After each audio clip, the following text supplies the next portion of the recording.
औरंगाबाद के MGM medical college की तालिबा doctor आकांक्षा के कत्ल केस के मामले को पुलिस जहां हल करने का दावा कर रही है, वहीं पुलिस की कार्रवाई पर भी कई सवालात खड़े हो रहे हैं। बता दें कि फिजियोथेरेपी से पोस्ट ग्रेजुएशन के साले अव्वल की तालिबा डॉक्टर आकांक्षा देशमुख 11 दिसंबर को गंगा हॉस्पिटल में मुर्दा हालत में पाई गई थी। इस वाक़े से तलबा में खौफ का माहौल है। डॉक्टर आकांक्षा के कत्ल के बाद एबीवीपी के तलबा हड़ताल करके कॉलेज इंतजामिया के खिलाफ कार्रवाई का मुतालबा कर रहे हैं। वहीं दूसरी जानिब कॉलेज की तालिबात भी मुजरिमीन के खिलाफ कार्रवाई का मुतालबा कर रही हैं।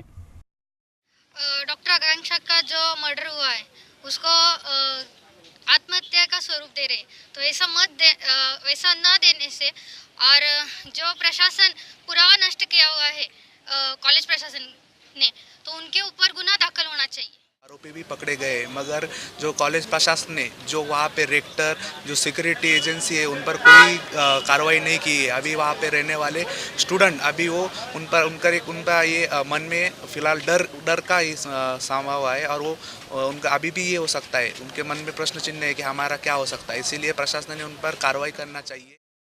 जबकि पुलिस कैंपस में काम करने वाले एक मजदूर राहुल शर्मा को गिरफ्तार कर ये दावा कर रही है कि मुलजिम ने अपने जुर्म का एतराफ़ कर लिया है।